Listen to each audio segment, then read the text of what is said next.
Welcome back ناظرین. Programme کے اس حصے میں ہمیں جوائن کیا ہے سردار غوث بخش بارزئی صاحب, سابق وزیر اعلیٰ بلوچستان. بہت شکریہ سردار صاحب آپ کا ہمیں جوائن کرنے کے لیے. سردار صاحب آپ سے آغاز کرتی ہوں کیونکہ کرنے صاحب سے بلوچستان کی سچویشن پہ ہم نے ڈسکس کیا ہے. سردار صاحب, بلوچستان کی سیاست کے آغاز سے بہت اچھے طریقے سے آپ جانتے ہیں بلوچستان کی سیاست کو, سی ایم رہ چکے ہیں بلوچستان کے. یہ موقف پیش کیا جاتا رہا ہے کہ صوبہ وفاقی استحصال اور محرومی کا شکار ہے.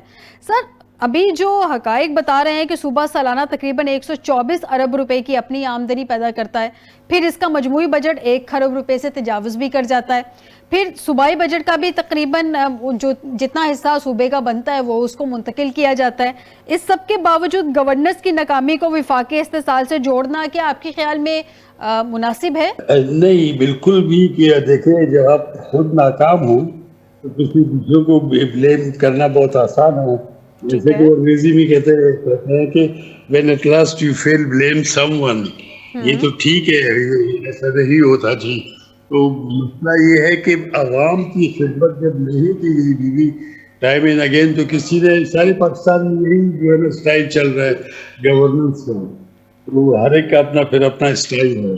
تو بلوچستان کی بھی جو ہے نا مجبوریاں جو ہیں اور محرومیاں جو ہے وہ اپنے طریقے کی ہیں. یہاں پہ قوم پرست پارٹیاں ہیں, دوز پرابلمز ہیں, تو وہ کہتے ہیں جی یہ مسئلہ ہے, یہ مسئلہ ہے, تو کیونکہ بلوچستان جو ہے نا اس کو جا رہا ہے, کھجوٹا جا رہا ہے, تو اس کی بھی کئی پارٹیاں ہیں. ایک ساتھ مل کے نہیں بات کرتے تو پورے سیاسی طور پہ دوسرے کو آگے لے جائے جی. تو پتہ نہیں سب قومی پارٹیاں بھی جو ہے وہ بھی اپنا بلوچستان کو کاؤنٹ ہی نہیں کرتی, جس سے بلوچستان نام کا ان کے ساتھ ہے. ان کے لیے تو کراچی کی سیٹیں بہت, لاہور کی سیٹیں, فیصل آباد کی, بلوچستان کی چند سیٹیں ہیں, ان کو ملے نہ ملے بس وہ ان کو. یہ سیاسی پارٹیوں کا فیلئر. میں ہمیشہ کہتا ہوں کہ سیاست پاکستان میں جو ہے نا بے راہ ہو گئی ہے.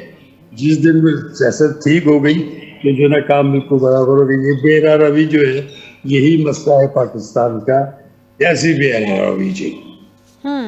ٹھیک ہو گیا. سردار صاحب آپ کی جانب آتی ہوں. کرنا صاحب, ابھی ہم واپس آتے ہیں اپنے ایران کے ٹاپک پہ, پھر سردار صاحب سے بھی ان کا کامنٹ لیں گے.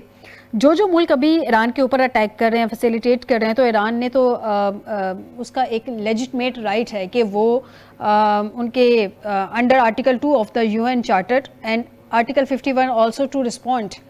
اب وہ انہی آرٹیکلز کو یوز کر رہے ہیں. اب آپ کو لگتا ہے کہ یہ کہیں نہ کہیں جا کے اگینسٹ جو ایک چل رہی ہیں کنٹریز جیسے اسرائیل ہے, امریکہ ہے, وہ اس کے ایران کے اگینسٹ جا کے کھڑے ہو سکتے ہیں یہ ممالک بھی, یا ریسٹرینٹ شو کرتے رہیں گے؟ کیونکہ بظاہر اگر ہم دیکھیں تو ایران پہلے سے اناؤنس کر چکا ہے اور ایران نے ان کے اوپر اٹیک نہیں کیا, وہاں پہ امریکی اثاثوں پہ اٹیک کیا ہے.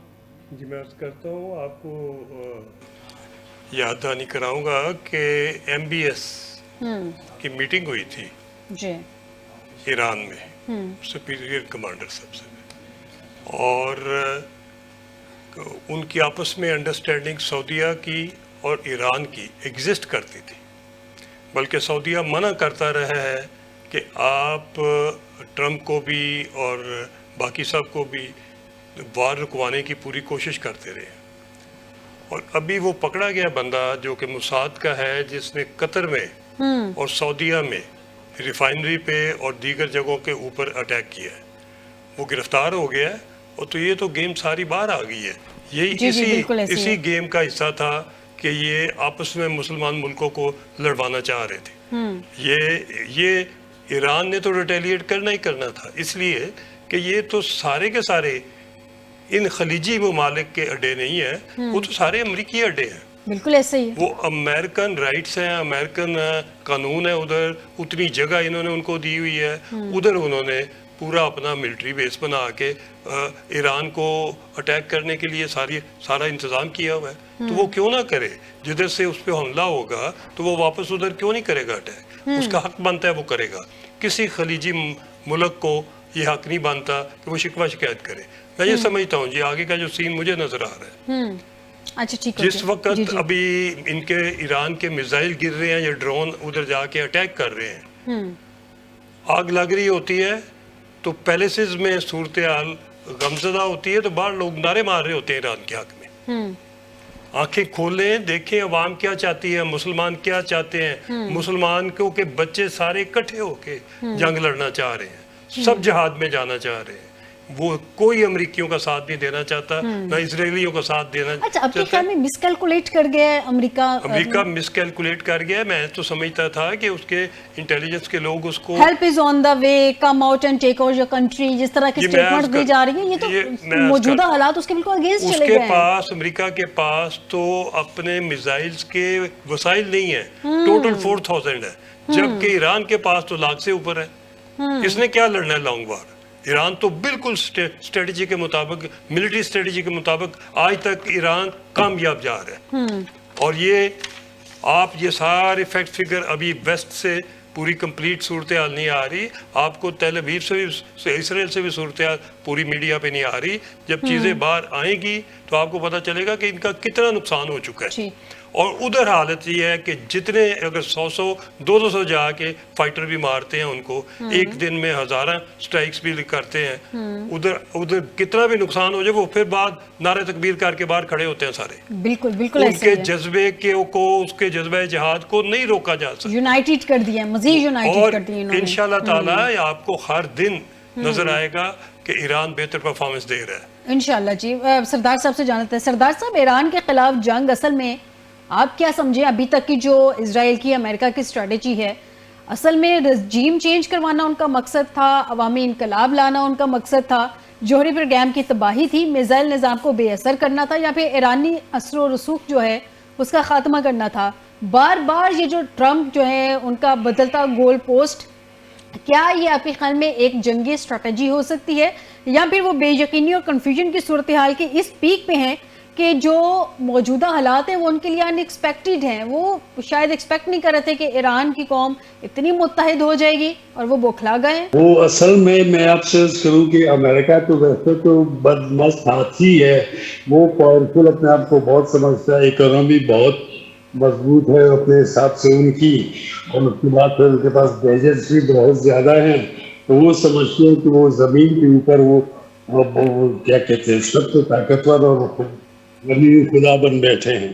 उनका जो प्रेसिडेंट है, मैं नहीं देखता उनमें कोई भी चीज ऐसी नहीं है जो मैं उनसे इंप्रेस हूँ, हालांकि मैं कुछ भी नहीं हूँ। बहरहाल इस तरह से उसको पता था, उसको मालूम था कि ईरान मैं आपको बताऊं कि मुस्लिम वर्ल्ड का एक कम्पैक्ट मुल्क है। उनकी सोच, उनका जो ना तारीख वो बताती है कि ईरान काफी ज़माने से ज़माने कदीम से भी ताकतवर रहा है। अब तो जज्बा ईमानी में ज्यादा है। फिर हम देखिए एविडेंस, इसलिए मैं कहता हूँ कि नबी सल्लल्लाहु अलैहि वसल्लम ने खुद कहा था कि यहूद और नसारा को दोस्त मत बनाओ, ठीक है जी। उसके बाद फिर उन्होंने जिस तरह से ईरान के साथ किया और मुस्लिम वर्ल्ड जो है किस तरह से बिहेव कर रही है, इनको सलाम है उनको कि वो इसके बावजूद कि उनसे उनका मुकाबला कोई नहीं है। वो बहुत ज्यादा भरे हुए हैं, उनके पास गैजेट्स बहुत है, हर चीज बहुत है, लेकिन ईरान में जो मैं कह रहा हूँ कि जो हमारे ईरानी भाई है उनमें जज्बा ईमानी बहुत ज्यादा है। ठीक हो गया, यानी कि आपके ख्याल में जज्बा ईमानी बहुत ज्यादा है उनमें। सरदार साहब, क्योंकि वक्त की किल्लत है, मैं शॉर्टली एक कर्नल साहब से उनका लास्ट कमेंट ले लूँ। कर्नल साहब, आपके ख्याल में प्रेसिडेंट ट्रम्प के जो एंड ऑब्जेक्टिव्स हैं वो क्लियर लगते हैं आपको, या प्रेसिडेंट ट्रम्प गलती कर बैठे और अब उनको अपनी गलती का एहसास हो रहा है? क्योंकि इस सब में हम देख रहे हैं कि उनको कहीं ना कहीं सेफ एंड भी चाहिए होगा, तो वो तो सेफ एग्जिट तो उनका मुझे नहीं ख्याल कि उनको मिलेगा इस वॉर से।